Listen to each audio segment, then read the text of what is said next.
কোনো একদিন একটি শিয়াল জঙ্গলে শিকারের খোঁজে বেরিয়েছিল। শিয়ালটি ছিল খুবই ক্ষুধার্ত। সে জঙ্গলে শিকার না পেয়ে হাঁটতে হাঁটতে সে লোকালয়ের কাছাকাছি এসে পৌঁছে গিয়েছিল। হঠাৎ শিয়ালটি দেখতে পেল যে একটি নাদুস নুদুস কুকুর তার দিকে হাঁটতে হাঁটতে আসছে। কুকুরটিকে দেখে শিয়ালটি একটু থমকে দাঁড়িয়ে গেল এবং তখন সে কুকুরটিকে বলল, ওহে বন্ধু, দাঁড়িয়ে যাও না, তোমার সাথে একটু কথা আছে।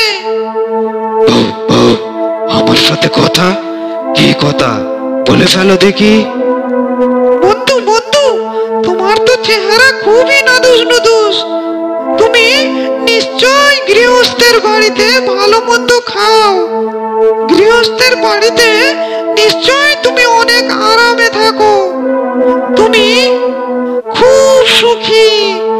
আর আমি দেখো না, সারাদিন খাবারের খোঁজ করেও কোনো খাবার পেলাম না।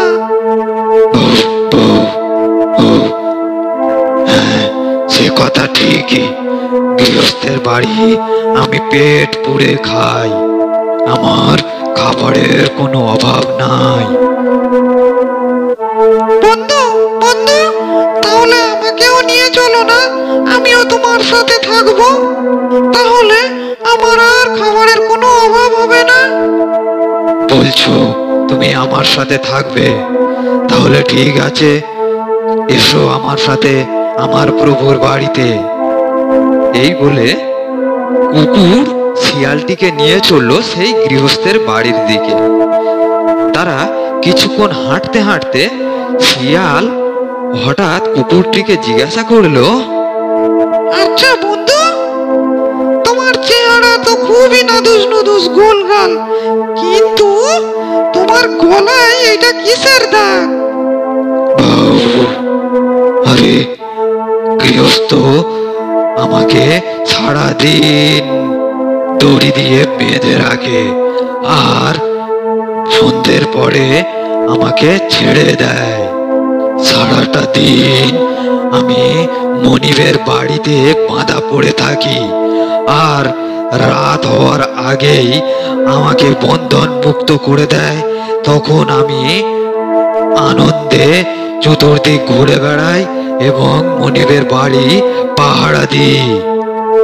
কুকুরের এই কথা শোনা মাত্র শিয়াল থমকে দাঁড়ালো এবং কিছুক্ষণ চিন্তা করার পরে বলল, বন্ধু বন্ধু, আমার অমন খাবারের দরকার নেই। তুমি বাড়ি ফিরে যাও, আমি আমার জঙ্গলেই চলে যাই। কি হলো বন্ধু, তুমি আমার সাথে যাবে বললে যে, যাবে না আমার সাথে? আগে না বন্ধু, আমার অমন খাবারের দরকার নেই, কারণ আমি স্বাধীনভাবে থাকতে ভালোবাসি।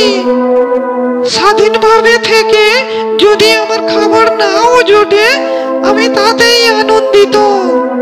এই বলে শিয়ালটি আবার জঙ্গলের দিকে চলে গেল এবং কুকুরটি তার মনিবের বাড়ির দিকে ফিরে এলো। তাহলে প্রিয় বন্ধুরা, এই গল্পটি থেকে আমরা কি শিখলাম? আমরা শিখলাম যে পরাধীনভাবে থাকার থেকে স্বাধীনভাবে না খেয়েও বেঁচে থাকা অনেক আনন্দের। তো প্রিয় বন্ধুরা, গল্পটি কেমন লাগলো প্লিজ কমেন্ট করে জানান। আর গল্পটি ভালো লাগলে ভিডিওটিতে একটি লাইক দিয়ে এখন এই চ্যানেলটিকে সাবস্ক্রাইব করে দিন। তাহলে আমরা প্রতিদিন আপনাদেরকে একটি নতুন নতুন গল্প শোনাতে পারবো। আর ভিডিওটি শেষ পর্যন্ত দেখার জন্য আপনাদেরকে অসংখ্য ধন্যবাদ।